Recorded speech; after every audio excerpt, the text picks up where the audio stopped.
Hello, everybody.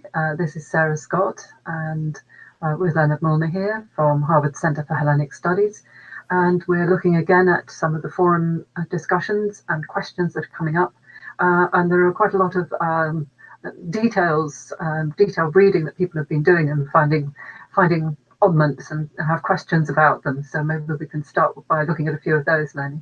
Oh, that would be great. The Odyssey is full of curiosities and fun things like this. Little stories about weird things as well as fun items. So what should we start with, Sarah? Okay, so we had a question about in Odyssey 3, where there's a sacrifice going on and the tongues are being thrown into the fire. Right. Do we know anything about that? Yeah, so the sacrifice happens earlier in the text. So this is just before they're kind of wrapping things up for the evening and going to bed. And you have this very interesting passage, and the person who noticed this deserves lots of praise for noticing it, because this is the only example of anything like this in any of the Homeric poems, in the Iliad or the Odyssey. But the libation before you go to bed is a thing that happens in a regular. There are other examples of that. You pour a libation, and the libation is made to the god Hermes, who is the god of waking and sleeping, among other things, and the god of being alive and being dead, of making the journey between the underworld, the lower world, and the upper world. So you make a libation in a sense to Hermes, in the hope that you go to sleep okay, but wake up in the morning. Right? It's an offering in honor of him. But the combination of it with cutting out the tongues of the sacrificed animals, which happened way earlier. You're not cutting them out of living animals, just so you know that we're not talking about that kind of cruel, horrible thing. Probably has to do with some kind of symbolism that burning things on the fire is also a way of consuming them. In other words, they're not being eaten by the people. They're not being consumed by the gods. So it's a form of destruction. Okay, but basically I have no answer to this question. Okay, it's the only time this happens. We don't. If there are ancient commentators on the Homeric poetry that go back, some as far back as the 6th century BCE. Okay, I'm not saying that the commentators on this particular item are there, but there's an accumulation of these from the medieval manuscripts of Homer, and they have lots of silly things to say. None of them really understand what it is either. Okay, so these are, in antiquity, people didn't know what it meant either. So here we are in the situation where we have a traditional event in a traditional poem, and we don't have the tools for uncovering within the poetic context anyway what's going on, because it's a unique event. So there are ways to approach this, and we could look and see what tongues signify in other Greek traditions and what parallels there might be comparatively speaking. But basically we're up against it because the Homeric text doesn't give us any parallels to work with. And, it's presumably everybody understood what this meant, and it was something they were familiar with at the time, but we're stuck. So it's good to know that there are limits on what you can know, and they're real. Okay. So, Lenny, that actually brings us to another issue that we were talking about before we came on air, which is to what extent the participating audience, if you like, and performers would have understood everything that was in the poetry, because it is based on a long-standing oral tradition. Right. So would they have really understood everything by that stage? Were there things that might have been obsolete? So this came up in connection with Douglas Frame's work on the notion of return in Homer, which is an amazing discovery that he made. That was his doctoral dissertation, and it does bring up, and he brings up in his work, the question of how much of what he uncovered and what he was part of the actual experience for the listeners of the poetry itself. So what we're talking about in this case is where we can reconstruct by comparative means something about the historical development of the Homeric text. And I think the person who brought this up made a beautiful point, okay, that you can see all the symbolism that Douglas Frame has uncovered coming together in one great moment in the poem. That's when Odysseus sleeps on the boat that the Phaeacians take him back to Ithaca upon, and he wakes up as the sun rises, and they get set on the island, and wakes up with daylight. So his return home coincides with the return of life, being awake from sleep, which is like coming back from dying. Okay, there are similes in Homer that say, it's that a man waking up from being ill is like a person coming home too. So there are all sorts of places where the symbolism that Frame is talking about is just below the surface, and even on the surface sometimes. So you've got this huge metaphorical and symbolic background that's conditioned the story, and there are places where it certainly seems to be apparent in some powerful way that because you created this beautiful metaphorical journey, then made it coincide with the return of light. Okay, so I think we should realize that in a traditional poetic system, you can look at the historical approach and understand how things came to be the way they are, and you can't attribute that kind of historical knowledge to the audience, that's for sure, okay?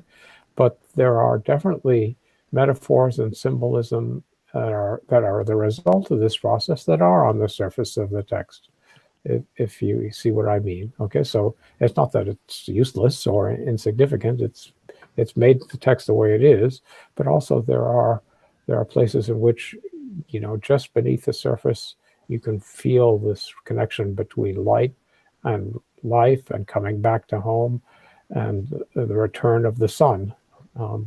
It's there. Okay. Yeah, that's very helpful. There's one more thing I want to say. The person who talked about this in a very interesting way talked about it in literary terms. Okay, and I think it's important to realize that in reading Homeric poetry, because it is a traditional poem, and I think this person who did this understood this, we're not talking about a literary text produced by one individual, okay? We're talking about a traditional text produced by thousands of people over generations of and people interacting with audiences in a very intimate way. So the historical development of the text and its performance are not the product of one person's intentions, okay?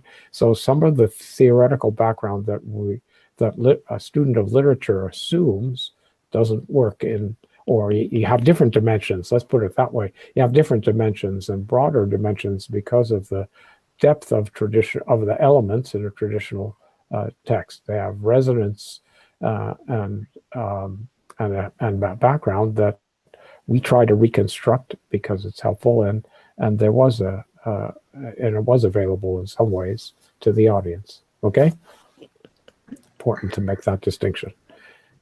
You mentioned having a sort of a comparative approach to some of this poetry, and our participants are very interested in some of the words that are being tracked and whether there are relationships. But one example has come up, which was the word sēma. Is it related to soma, the body, and is it related to the Sanskrit word soma? Right. So the word soma, which in Homer always means a dead body. Okay, it doesn't mean the physical body of a human being.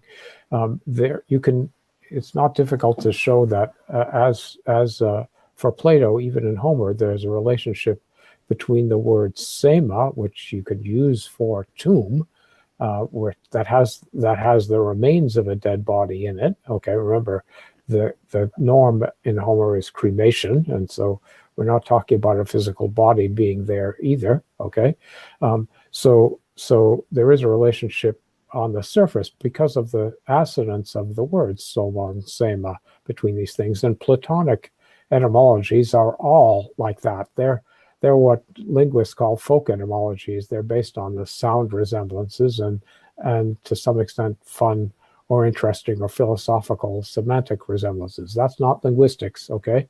So there isn't any good etymology of the Greek word sēma for dead body. We don't have a good parallel in other languages of the Indo-European family. And we do know that one thing that is clear is that it is not related to the Sanskrit word soma, which is a word for this liquid distilled from the fly agaric mushroom. That's soma is actually a divinity in the Rig Vedic hymns as well. So this is a rather different world. Now, I mean, I think you can see that a drink of immortality, which actually is a hallucinogen. Okay, this is quite clear that the soma sacrifice featured that kind of thing.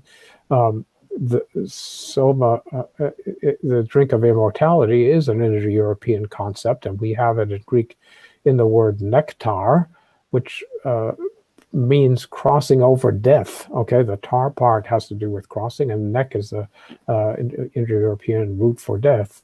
So it's about traversing mortality and getting to another place. Okay, I think that sort of the drink of immortality. Georges Dumézil, a French scholar, showed back in the early 20th century is something you have in lots of Indo-European traditions. And so the soma is some kind of, in Sanskrit, is some kind of development from that tradition, but it's not historically related to the Greek word. So this is,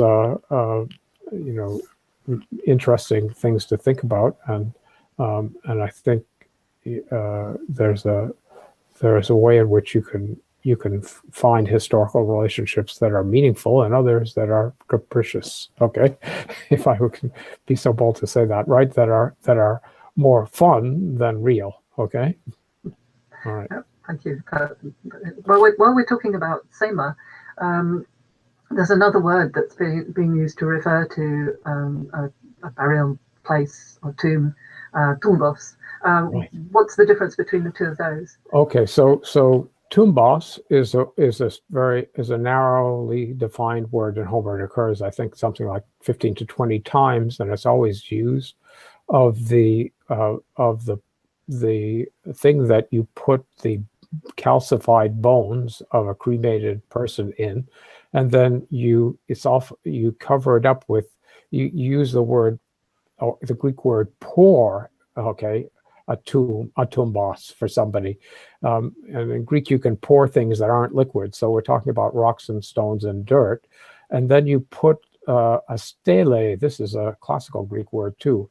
A stele is the usual way it's transliterated, S-T-L-E-L-E, on top of the tumbos, which is in later, in the classical period, you had names of the deceased and an image even of the deceased person on it.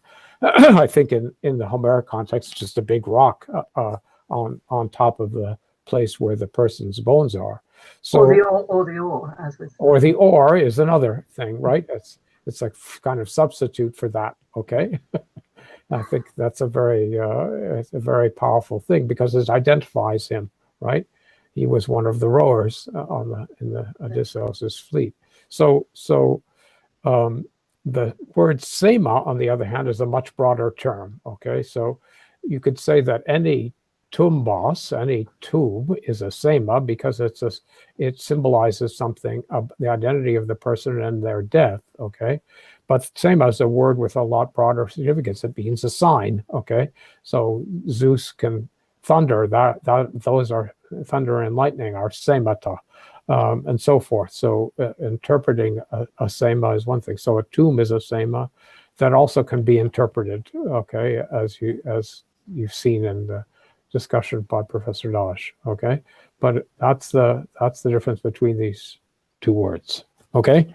All tumboi are sēmata, but definitely not all sēmata are tumboi, okay. Okay.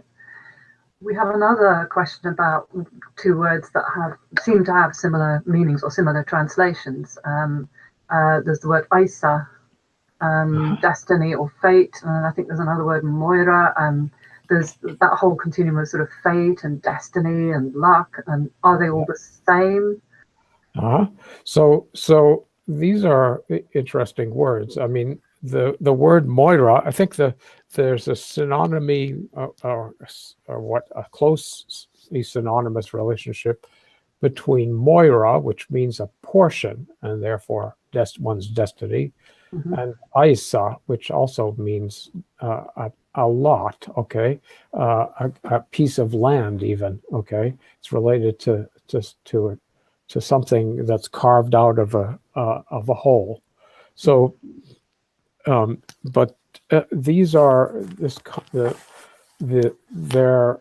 these words are. I think the person who brought this up wants to know whether is aware of the fact that you have free will in Homeric poetry, and that's for sure. It's very clear that the heroes think that they're making their own choices, and at the same time they talk about their destiny, okay, and other people's destiny. So sometimes these words mean just death, the fact that everyone's destined to die, but sometimes also they mean the way the story has to work out, okay? So I think both aisa and moira have that function. That is, they're what everybody knows is going to happen, and in a traditional song culture where everybody knows the stories and how they're going to come out, when you start talking about people's destinies, you create something that's akin to suspense in our culture. Okay, we like stories that we don't know the ends to. Greeks like stories that they do, but because what you get then is anticipation of how it's all going to work out. So I think it's not about free will. It's about what the tradition says is going to happen, insofar as that's a known item about individuals or groups. Okay. And so there's the destiny of Troy. That's a real topic as well. And even the Trojans know that they're not going to last, right? And they talk about that. Yeah. And then one final question, and that's what about these tripods that seem to be worth even more than a women? We know they're pretty valuable as prizes go. I mean, this is a really interesting subject, and it's I don't have a simple answer for this, but tripods are.